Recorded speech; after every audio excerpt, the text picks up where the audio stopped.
Hey everyone, welcome back to another podcast. It's super great to have you here. And I'm here to let you know, per usual, that we got our podcast available on many other streaming services Spotify, Spreaker, Apple Podcasts, Google Podcasts, YouTube, all kinds of fun places. Go check them out. Go share the podcast with friends. It helps us out a lot, and we look forward to answering some of your questions moving forward. But without further ado, onto the podcast. Hey everyone, welcome back to another episode of the ColeCast. I'm joined here by Rocky, Sai, and Chase. Welcome back. Hello. How's it going? Hello. It's going good. Literally no time has passed. Like the previous episode that you saw last week, like we just wrapped that up, so we just started a new one. A bunch of people. Yeah, they all left. Some people. I've had enough time to go make a cup of coffee, and that is about it. Wait, really? Yeah. Oh. Wow. That's so nice. How long was our break? 10 minutes. Yeah, somewhere in the No, ballpark. it was longer than that. It was longer than 10, that. 15. Okay. Well. Okay, I should probably clarify. The coffee itself was already made. I just, Poured yourself coffee. sugar, cream, coffee, boards. Yeah.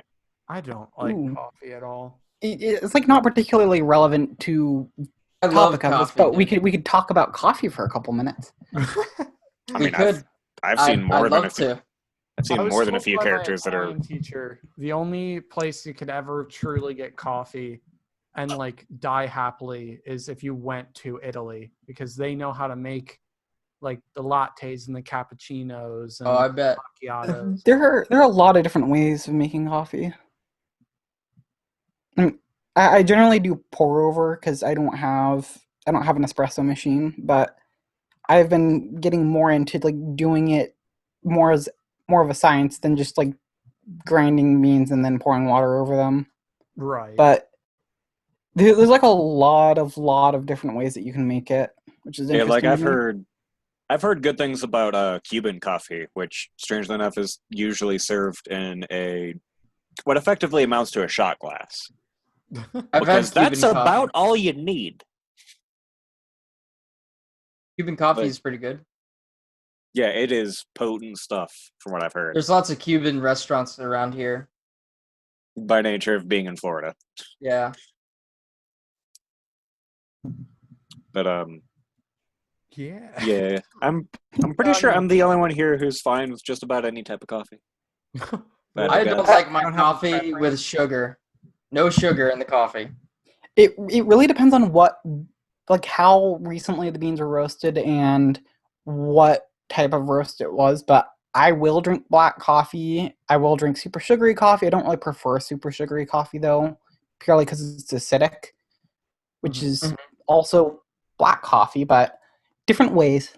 But I have a Chemex, which is basically a big glass decanter, but for coffee, and they have special filters. Oh, wow. That's cool. I basically paid $40 for a nice looking piece of glass, and then I just bought $10 filters. But if we're going to talk about coffee, then I guess I'll talk about how I make mine. I use the method of a YouTuber named James Hoffman, I think. And he does 60 grams of coffee to a liter of water, and I follow that, and I found it works pretty well. I've gotten to the point where I will weigh out my stuff, and I have a timer for doing blooms. So I pour twice the amount of grounds that I have in weight in the first 45 seconds, and then in the next 45 seconds I do that again, and then after that I kind of put water in there indiscriminately. Coffee OCD style. Meticulous planning. I can't stand the taste of coffee. I love the smell of coffee, but I cannot be around it.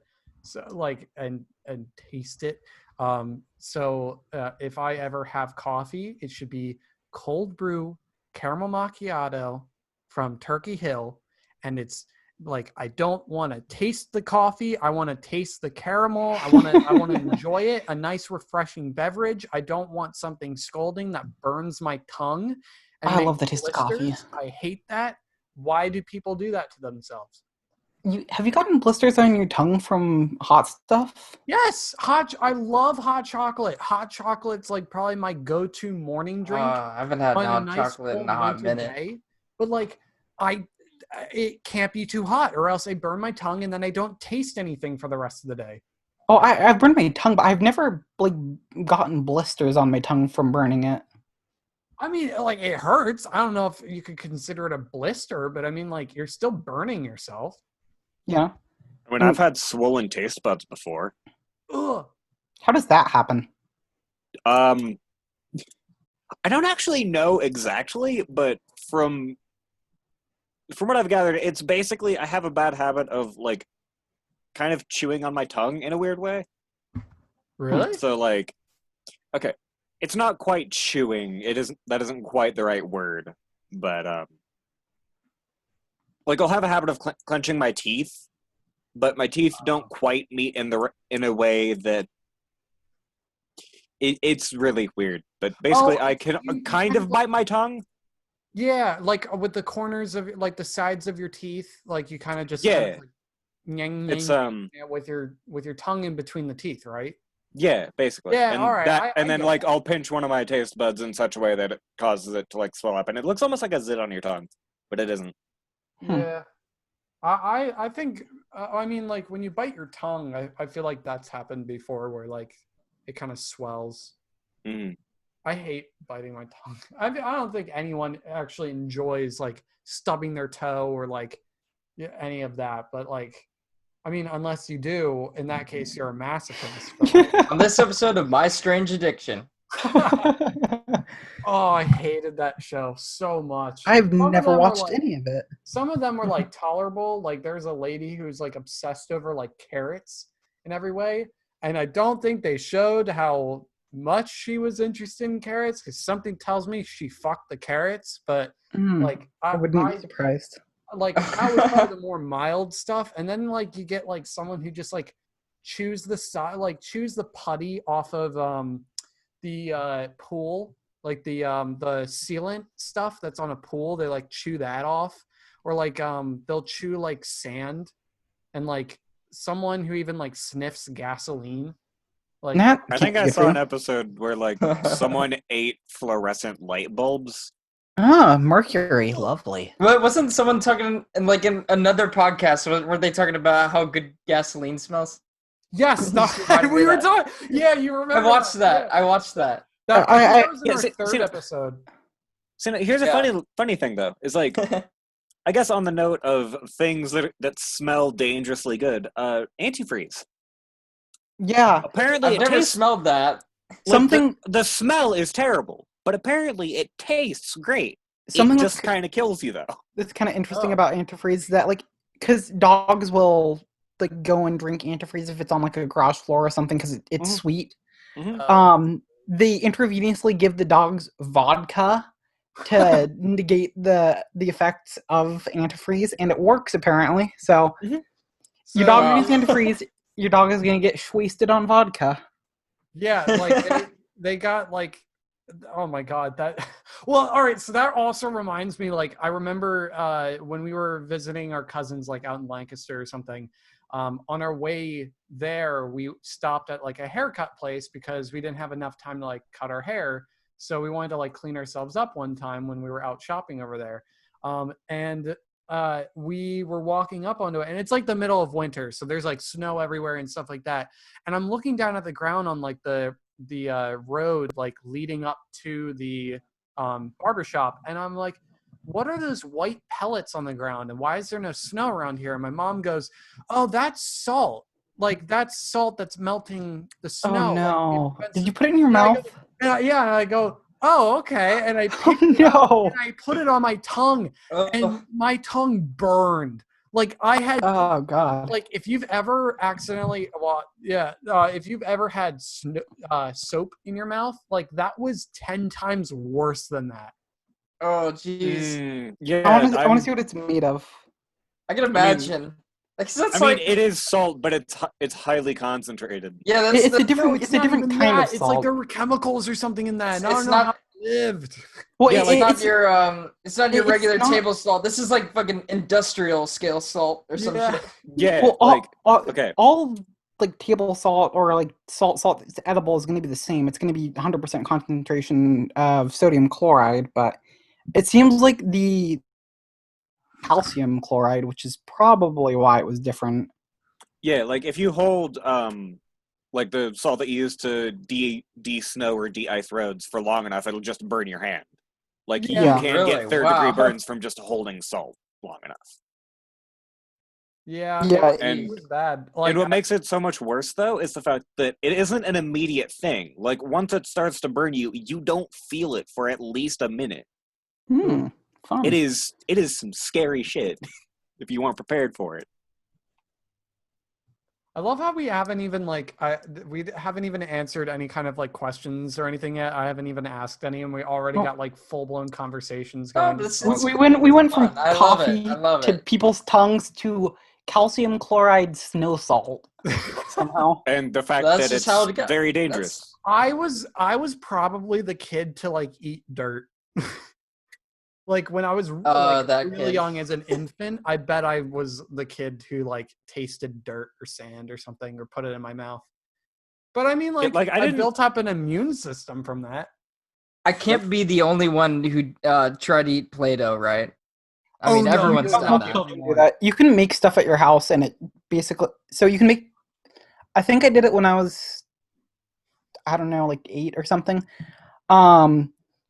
You can make it using salt, flour, and a couple other things, and if you make it that way, it's like completely edible. It's weird, but it's completely edible. Oh wow. Well, I mean, at that point, you're just making dough. And you're just eating exactly for some reason. Well, this is essentially what Play-Doh is anyway. It's like non-perishable because it's non-toxic.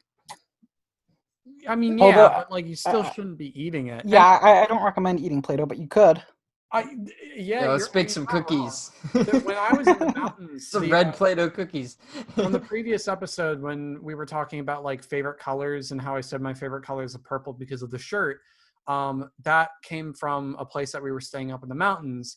Up in the mountains there, they also had a store that was like an ice cream shop. And one of the flavors that they used to sell when we went back up there recently, they don't sell it anymore. They used to sell a Play-Doh flavored ice cream. And this is Hershey brand's ice cream. So I don't know why they had this flavor. I think it might have been like a custom thing, but it was very bizarre. But I hated it so much because it was like the cookie dough thing, but they just dumped a whole thing of salt on it, and it was not good whatsoever. That's what Play-Doh tastes like Play-Doh. Yeah. I mean, as far as I know, it's like Play-Doh is relatively easy to make. That's exactly what you'd expect, though. Yeah, I don't know what I was expecting. I was like, oh, Play-Doh flavor. Maybe it'll taste like a pretzel. No. I was mistaken. I was poorly mistaken. Yeah, I was about to say that is a dangerous mistake to make. I've found a recipe: 2 cups of flour, 3/4 a cup of salt for making Play-Doh. Oh. So 2 cups of flour, 3/4 cup of salt, 4 teaspoons of cream of tartar, 2 cups of lukewarm water, 2 tablespoons of vegetable oil, food coloring, and quart-sized bags. So yeah, it's really not that hard to make. Now, is that from Play-Doh's official like website or something? No, I don't think that they would release their specific thing, but does it actually have like yeast in it? Like actual? It doesn't have any in it, but it's like not like you're making bread. Yeah, you're not. You could. I think. Do you think if you added yeast to Play-Doh, you could make bread out of it? Like you like mix it in. Probably could. Potentially. Yeah. Well, I mean, it's funny because this is a question I was going to save for a later time, typically to end it off. But like while we're on the topic of things you should or should not put in your mouth, what is everyone's opinion on pineapple on pizza? Hey, Y'all can go first on this one. I mean, it's not like I hate it or I won't have it. It's not the greatest, but it's not like terrible or disgusting. Like, it's meh. I'm not against it at all. I'm not. It's not my favorite type of pizza, but I'm not against it. And I personally think that the thing that ruins pineapple on pizza for most people is the fact that they just decide to slap ham or Canadian bacon on it. It's like, no. But, dude, you need something to contrast the pineapple. No, Pineapple the and ham- pepperoni the is ham my is- go-to. So ham what do you is what put? makes it good. What do you put on Pineapple and pepperoni. Contrast the pineapple. I don't think that would be any Pepperoni. better. You got to put the I don't ham. think Put that'd be any better. pepperoni with pineapple? Yeah, because you have sweet and spicy. Well, all right. So then that's the other thing is like, how do you put your pineapple on the pizza? Because like you could roast like the pineapple and make it sweet. But if you just put raw pineapple on there, you're also introducing sour. And I think that's where the issue comes in is you're not doing it correctly and you're getting a sour sweet. Because then there's nothing you can do with that, right? I think that's a bit better, the sour sweet versus the sweet. Really? Yeah, the sour too sweet much. is something like because the sour amplifies the spicy out of the pepperoni. Well, then And then you have the sweet yeah. that just kind of sits on top of all that. Well, then I'll I say think the sourness is a good complement if with the saltiness of ham if you put ham on it. Or like to further complement it, you could do like a sweet and sour like chicken type thing, and you put some chicken. You maybe replace the sauce with like barbecue sauce or something. Oh, that's not a bad idea. I've had that before. I don't remember where around me it is, but there is a restaurant that has like a barbecue chicken pizza that has pineapple on it. Nice. Really? It actually does sound pretty good. Sweet. There you go. I just solved all the problems. It's funny because I think it's just funny to bring up this conversation to anyone who's on the podcast. But like the people at home, like they've already heard me talk about this so many times now. But it's funny because I'm realizing I'm changing my answer as I hear more people talk about it. So I'll have to stick with the chicken barbecue pineapple on that. Wait, what do you mean changing your answer? What was your opinion before? Well, I mean, I always was like, yeah, whatever. It's like you can like it sometimes, you can hate it sometimes. It just depends on your mood. And then I kind of realized like over time, like, well, it's a weird combo, but there is weirder. And then I was like, well, when we host our pizza parties, for some reason we offer pineapple and ham, and I realize I don't know why we do that. Like. But that's also coming from like a guy from Pennsylvania known for like the pizza pies, which are like square pizza, which is that not are extra deep dish too. Yeah, and I personally Those are hate cool. square pizza. I know, like those. Okay, like real talk though, I think that there is a sweet spot between thin crust and deep dish. That is just yes. Because like thin it crust, all. usually you run into the issue of thin crust falls apart. I don't like thin crust pizza. Yeah, like I personally it depends. Okay, it depends on how the crust is made. I'll definitely enjoy thin crust. Pizza Hut's thin crust is great. I'll have that with pepperoni and jalapenos. It's fantastic. Yeah, like the local pizza place that we have up here it's called Roadhouse Pizza, and they have probably the best thin crust I've ever had. Really? But it also gives me stomach aches because it's slightly too greasy. Oh, For like when it is a thin crust, it is slightly too like it's delicious. Don't get me wrong. I think pan pizza is just slightly healthier for me. maybe the pan just absorbs the grease into the bread, you know? Yeah, it's basically. I feel like that might be what's happening. Yeah, I mean, to be fair, it's also the fact that I run pepperoni pineapple for my pizza, so basically you have the grease from the pie. Yeah, you have the grease from the pepperoni, and then the fact that chances are it's not completely filtered through for the pineapple juice on the pineapple, so got a lot of extra liquids happening there. You get when you have like a pizza oven like we do, and you make pizzas in like basically less than like 2 minutes. I would say less than a minute sometimes because it gets so hot. Like you get some nice like caramel, like they glaze like when you cook it. Like for instance, we do like dessert pizzas, and they caramelize when you put like brown sugar or something on the pizza and like chocolate and stuff. It caramelizes and it gets like this nice glaze and like crust on it, and it becomes kind of like a candy in a way, and it's such a nice way to do it. So if you cook the pineapple right, then I bet you get some nice caramelizing on that, which complements everything else. Yeah. Were we all talking about the same thing? I think so. Yeah. Okay. Well, all right. So I want a dessert pizza with like chocolate, tons of chocolate on there. Oh, you get some like graham cracker like bits and some marshmallow, like little mini marshmallows. It's a good night. It's a good time. Do you have a pizza oven? Yeah. Yeah, man. That is crazy cool. We're Italian. Yeah, gotta have that. Then. Yeah, you're not a true Italian unless you have a pizza oven.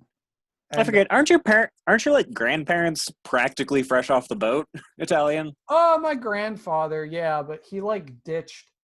Like he's that kind of like student who probably went to like, you know, like he's our equivalent of like a student who goes into like an Italian course and is like the best student and like gets all the good grades, does everything right, studies, memorizes, whatever. And the second they are let go into like the summer or something, they forget everything instantly. My grandfather coming from Italy, like he ditched everything Italian about his family and like became American. Like he still has like his Italian moments, but he doesn't really remember how to speak Italian. Oh wow. I didn't know someone could like forget a language that they like. I don't think it's necessarily forgetting. I think it's more just like an arrogance where you just choose not to acknowledge it. Yeah, I mean, to be fair, forgetting a language is a thing, usually if you don't have any like use for it in your day-to-day life. Yeah, there's like no exposure to it.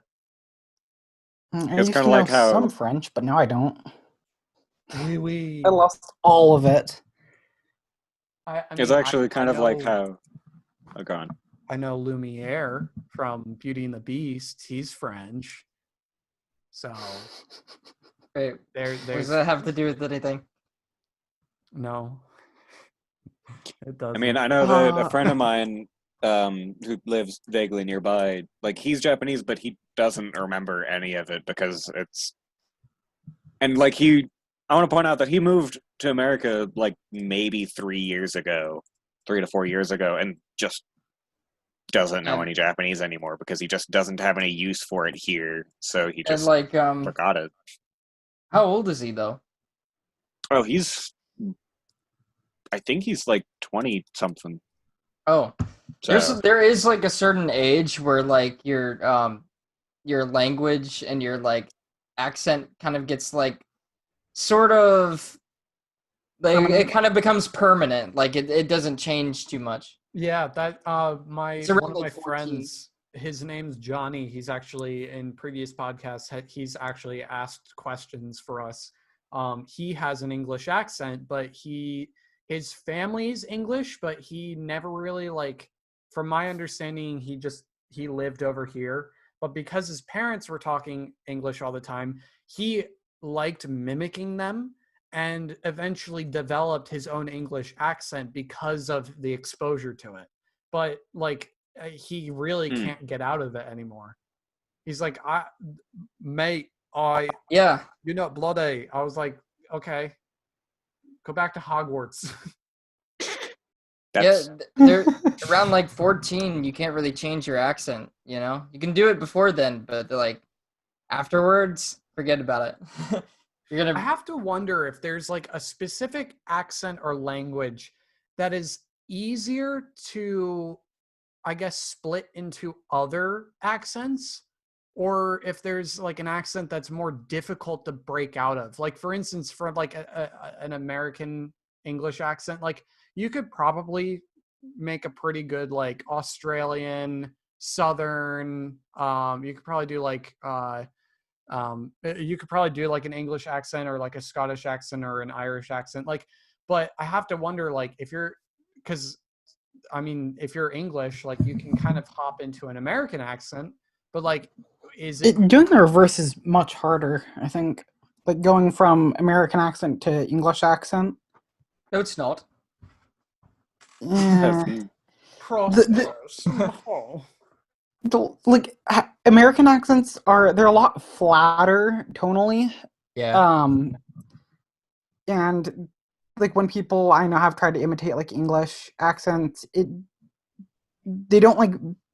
It's like mostly vowels that change, but like O's are something that changes a lot between American pronunciation and British pronunciation, and it's hard for a lot of people to do them the same way that it's done in the UK. Yeah. I think that's mostly a symptom of vowels being a lot easier to change your pronunciation of, since they're just by nature more flexible in terms of how they're pronounced in different words. Well, it's also probably like a muscle memory thing. Like your O, you're used to saying, so you don't really have to use any extra like muscles to potentially make an O, which would be different for like a French accent or something. Mm-hmm. Have any of you, speaking of this, like, have any of you ever gone to the website how you/y'all/you guys talk or something? Forget what it's called specifically. I'm not entirely sure. It's a website or it's like a link from the New York Times. How use y'all. It's how y'all use and you guys talk. It's a New York Times interactive, and it's basically like a survey. You answer a few questions based on like how you would respond to things. Like, oh, if you're if you're driving and there's a car crash off to the side and you're observing it, what would you call that? For instance, like rubbernecking. If that's not a term that you've heard of, then that depends on where your dialect is. Like, what do you call like the patch of grass between the highway and the sidewalk? Well, some people call it like a berm or something. Or at least like the big giveaway is like, for instance, highway and sidewalk? What do you call like a like even like sneakers versus like joggers and things like that? There's even like or running shoes. There's like water fountain versus drinking fountain versus like bubbler or something. But the biggest, most telling one is like, what do you call a sandwich with like deli meats and lettuce and tomato and things like that? And it's in like a wrap. For us here in Pennsylvania, strictly around Philadelphia, we call it a hoagie, which is normal for us. We call them hoagies. I just call it a sub here. Yeah, like they have different meanings, and that's the dialect. So for me, like, again, like we say hoagie. Bro, they want me to make a New York Times account. You don't have to. That's no, you have to now. Oh, that sucks. Something that like I've noticed because the news industry is struggling and they need people to subscribe. Oh, fuck off. News. Report about Corona elsewhere. Yeah, that's the one thing that's been getting on my nerves and why I've been very avoidant of really just the news as a whole, because there's only two things you're allowed to report about: the American political system or coronavirus. Yeah. That's it. And it's getting really old really swiftly. So I'm just not going to be bothered, quite frankly. Something that I've noticed while all of us, including in the previous episode of the podcast, is that it seems like all of us have a relatively we have a similar accent. Like none of us have like a super different. Yeah, I guess so. What I've noticed. Because we're East Coast, so what you guys are? I'm very, very West Coast. Yeah, so Yeah. we're opposite sides though. Well, So yeah, Team East it's versus more. Team West. It's mostly the accent thing is mostly a north-south thing to my knowledge, and then somewhere in the middle it changes too. But to my knowledge, places like around where I live in Oregon, like around Portland, and certain places in the northeast of the U.S. have what is like generally considered America's version of received pronunciation, which like if you hear people on BBC talk, they're taught to they're taught to speak in a certain way to make it so that they're able to be understood by everyone in the UK, because even though the UK is not that large of an area, there are some wildly different accents there. Yeah. Hell, Yorkshire alone has 8 different accents. Yeah. That are easily distinguishable. It's so fucking crazy because they can tell like down to almost like the street you were born on. Yeah. I know, you're like, oh, that's the north end of this town, or you're from the south end. It's fucking crazy. Yeah, it's and it's kind of funny too, because I think someone, I can't remember who it was or what group it was, but someone basically did a study about accents and whatnot, and compared to give or take about basically as time has gone on in the UK, the areas in which accents are definable has become smaller and smaller, and now again with the Yorkshire example being a rather extreme case, but nonetheless one worth looking at, people have reliably gotten down to I think within a 2 square kilometer area for linguists and other Well, it's are to be able to identify within a couple of square kilometers. It's to be expected that as time progresses and settlements get closer and closer together and places become more urbanized, that accents tend to kind of fade with that because everyone becomes a little bit more homogenized. Well, I mean, also, I almost kind of think it might be the opposite, where people might get further separated for various reasons. I mean, think about it. I mean, not to go into anything too deep or any wide conspiracies, but for instance, global warming with ocean waters potentially rising, watches civilizations get more separated as a result or something. I mean, by Florida. Yeah, I know, but No. I mean, when we were about to start the first episode out of these two, I think I was joking around with Rocky about Florida, the guys who can take any hurricane like it's nothing. But it's true. Let's be honest. Are you not a little afraid of Florida just snapping off of the US and just drifting away or something? Well, I mean, California it's not actually gonna has do that that risk. Yeah, right. We don't have any fault lines or earthquakes or tremors. I've never felt an earthquake in my entire life, so I am not too worried about Florida just breaking off. I don't think that's gonna happen. Now, something I am worried about in Florida is a fucking sinkhole, because that can happen, and that does occasionally kill people. I have actually seen a sinkhole, a person-sized sinkhole that opened up near a sidewalk in the city near here. So that was interesting. I've seen a video, stuff like that where just falling into a hole is just kind of terrifying. I mean, you see videos online of the chunk of ice going down a giant ice hole, and it sounds like a laser or something. But you have to think that's a really deep hole.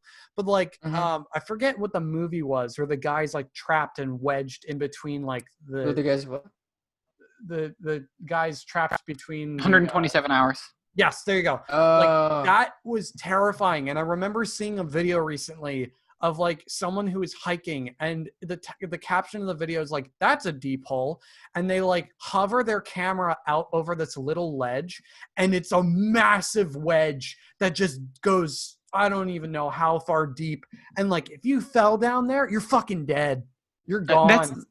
That's like a pretty big risk when you're like hiking like up a mountain that has snow on it. Like the mountain I live nearby, Mount Hood. If you're trying to summit it, which I haven't done, but my mother has, there are these like enormous crevasses, which are different spelling than crevice, but they're like super, super deep scars inside of the ice on the mountain. And it's like very, very real risk of like accidentally putting your ice pick in the ground somewhere and you open up one of them. Oh God. Mm-hmm. There is and people have died there? Not that I know of recently, but I'm sure yes. There was an article that I read a little while back, which always gives me chills, about a guy named John Jones. He was 26, and I'm reading this right now. He died roughly 28 hours after he became stuck upside down in a cave called the Nutty Putty Cave. And there's a video detailing like the whole thing that I remember, where it was like this super like narrow wedge that he tried, like, I guess, like sucking in his gut, and it like pushed him in, and his arm got pinned and he couldn't get out of it. And like he was stuck like that for hours and hours and hours, and they could not get him out, and they sealed up the cave. And it's this is what I'm thinking about. Yeah, he's still in there. Yeah, I remember reading about that like a couple months ago. Yeah, it's that terrifies me. Like, don't go unexplored caving. Well, dangerous. I mean, I've done that. We've gone guided tour cave exploring because Pennsylvania has a lot of caves. That's cool. And fortunately, it doesn't sound like anyone has actually like been trapped or anything. But like, these are some pretty serious caves that you could maybe die. You could maybe die. But I mean, yeah, mountains. But I mean, like, going back to like last episode, like the mountain house versus beach house thing, I'm still a mountain house guy. I'm not gonna risk getting like flooded out some kind of tsunami or like a hurricane on a beach. You don't have to like live like on the peak of a mountain. I mean, like when I say mountain house, I think of like around or a little bit below the timberline of a mountain.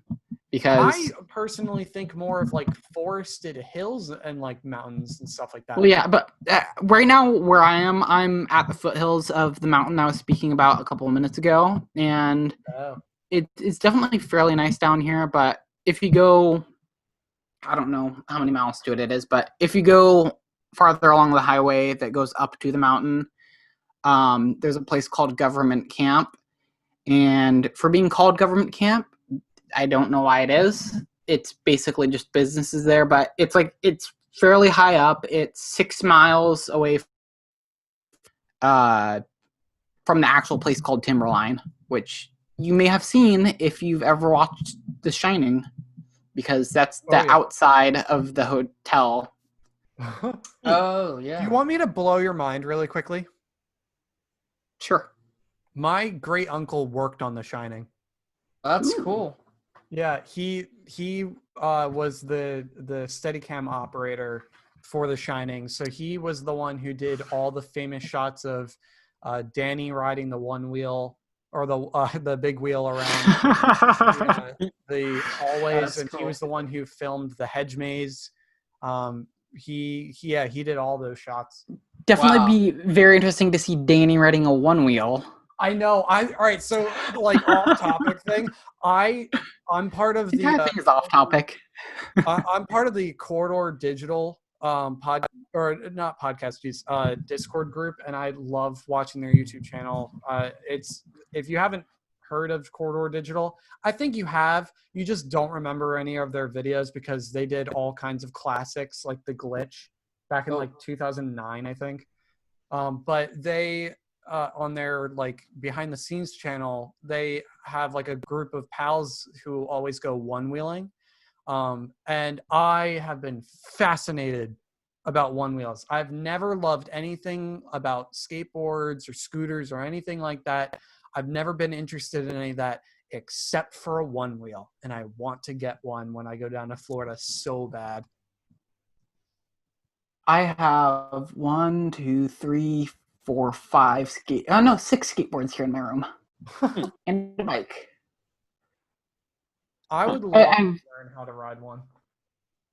It's difficult initially, but I mean, once you get the hang of it, it's pretty fun. And if you're able to do downhill stuff, it's also really fun. But you got to know how to stop, otherwise you can die very easily. Yeah. Yeah. I guess on the note of skateboard-esque things, I personally prefer a caster board, or as they used to be called, ripsticks, because they're just, sure, they're a little bit more difficult to pick up, but once you do, it is very consistent, very... Are those the ones that, like, you kind of swivel and they, like, move? Yeah, like, you basically just wiggle your back foot back and forth a bunch. Oh, excuse me. Those are cool. Yeah, they're, like, probably my favorite type of transportation for that sort of thing. Mostly because of the fact that they're arguably easier to keep speed with.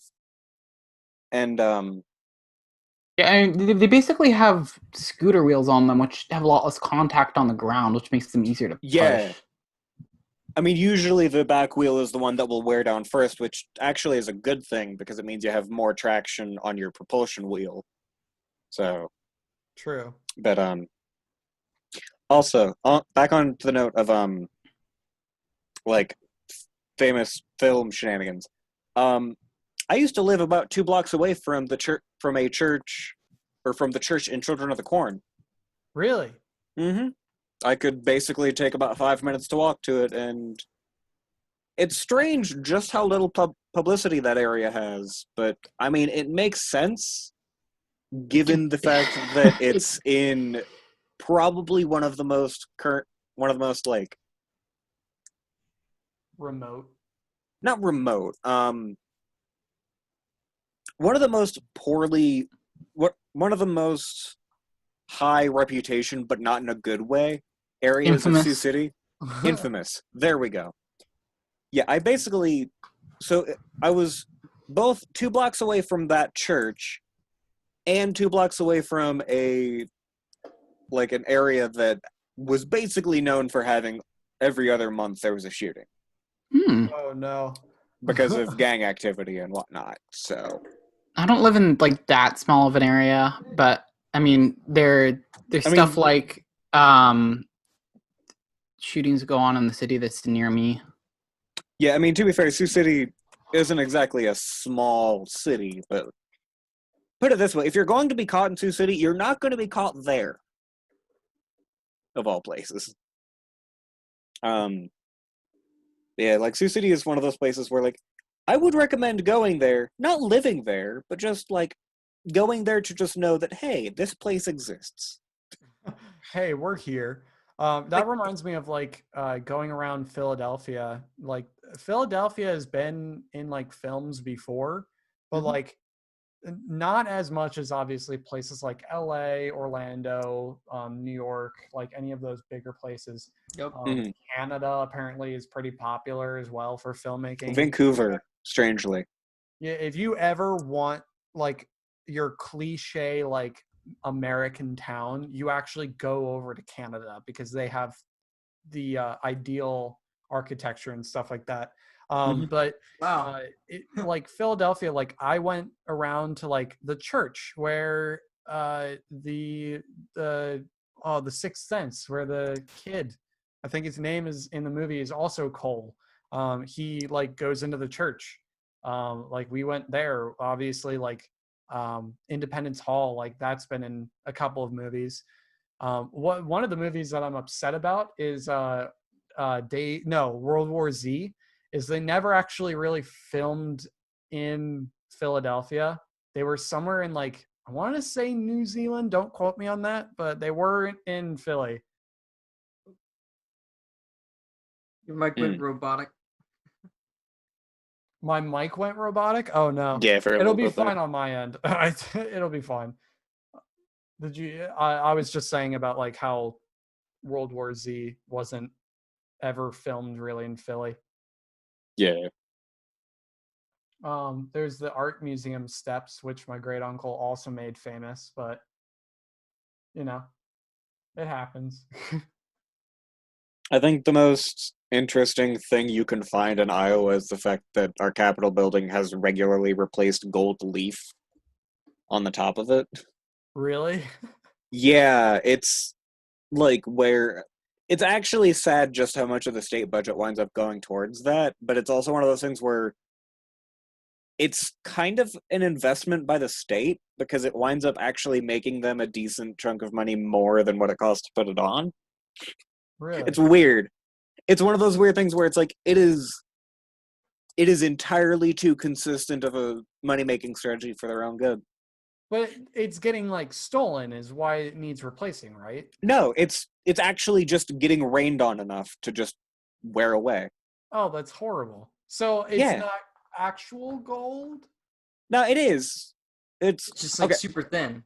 It's gold. Okay, but I mean, there's like a collection area for it, so it's getting so the gold is still getting. It's basically getting put back on, and it's on a cycle, sort of. Oh, okay, yeah. Now I get it. But like the process of doing that, it costs a decent chunk of money. But again, it's still somehow profitable in the long run. How's that profitable? How are they making money off of changing that? The tourism industry, basically. It's like one of the because like Des Moines has like there's nothing interesting in what is legally considered Des Moines, but everything around it has some good stuff to do. It's one of those like, oh, fair. I guess that works, but it has no right to. Are there any like tourist destinations that you guys like to go to? Like, where would be your favorite place to go, like, do activities and stuff? Oh, I know. Park City, Utah. Park City, Utah is fucking great. They have so much like winter sports stuff there. It's always a pleasure to go there. And then I went to Park City. Yeah. I went to Park City once because I was visiting my great grandparents in Provo. Mm-hmm. And it's definitely a very pretty area. It kind of reminds me of the stuff that's up near the mountain that I live near. But I didn't really get to do anything there, unfortunately, because we were going to see some of my relatives who lived in one of the gated community areas there. Yeah, if you ever get the chance to definitely go there and do some skiing, snowboarding if you can do that. It's kind of hard to learn though.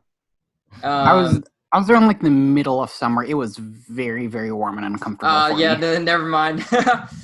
Maybe you could do mountain biking there. They probably have that. But yeah, that's what I go there for. And then you can go down to Moab, Utah, and me and my family, we do this all the time. We go out to Utah. They have like the southern part of the state is all like desert and stuff, right? This is near Arizona and all that.